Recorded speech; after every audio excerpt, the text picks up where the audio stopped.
Sion, the undead juggernaut.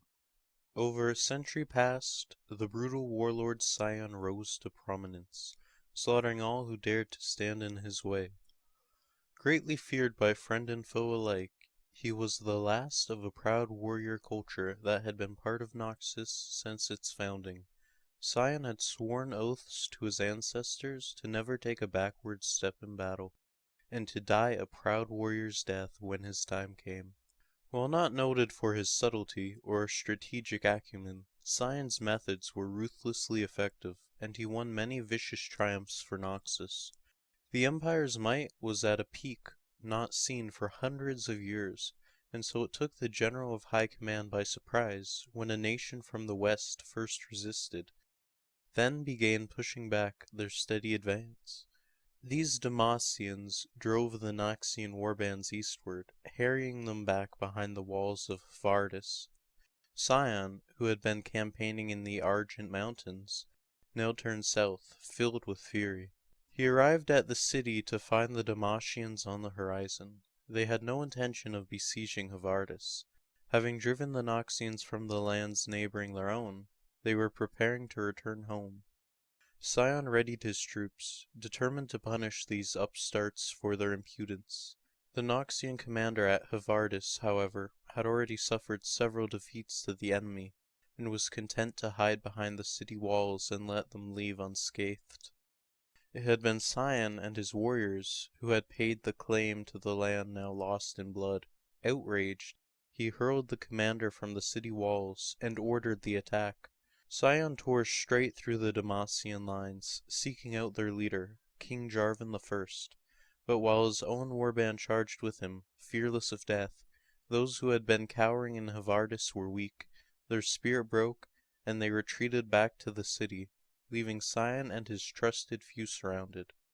One by one they fell, but Sion plowed on. Alone, pierced by a dozen swords and a score of crossbow bolts, he finally reached Jarvan. The fight was brutal, and it was the Demacian who delivered the killing blow. Sion dropped his axe and, with a final burst of strength, tore the king's crown from his head with one hand, clamping the other around his throat. Jarvan's guards stabbed Sion again and again, but his grip did not loosen. Only when the enemy king was slain did Sion allow death to claim him. His body was recovered, along with the Demacian king's crown, still in his grip, and borne back to the immortal bastion in honor. Noxus mourned Sion's passing, and his corpse was interred within a towering monument constructed to honor him for all time. Half a century passed before Sion's tomb was reopened. Noxian dominance had waned in the years since Sion's death, and the ruling Grand General of the Empire, Warrim Darkwa, was willing to pay almost any price to restore its lost glory. Darkwill's allies, a mysterious cabal known as the Black Rose, reanimated the long-dead hero using forbidden magics, and presented him to the Grand General. He could not refuse this gift, and so Sion returned to life, driven by unnatural bloodlust and utterly injured to pain. He hurled himself like a living battering ram against the enemies of Noxus, destroying all he faced, more so than before his death.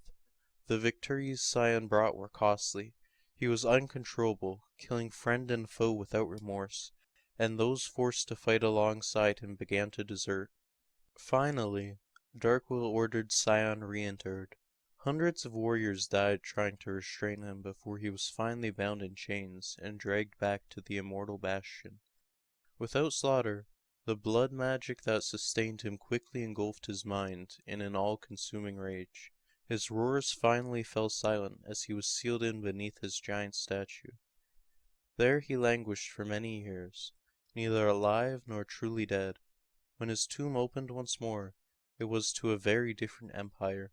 Darkwill was gone, overthrown by the General Jericho Swain, but Sion cared little, roaring and pulling against his bindings in a frenzy that could only be sated in battle. Chained within an iron cage, he returned to Vardis, which had broken away from Noxian rule under Darkwill's reign. Sion was the new Grand General's punishment for their rebellion. He butchered the defenders of Vardis and leveled the city, laughing as he ripped its towers apart with his bare hands. Other regions that had abandoned Noxus soon bent the knee, fearing the undead juggernaut would be unleashed upon them next.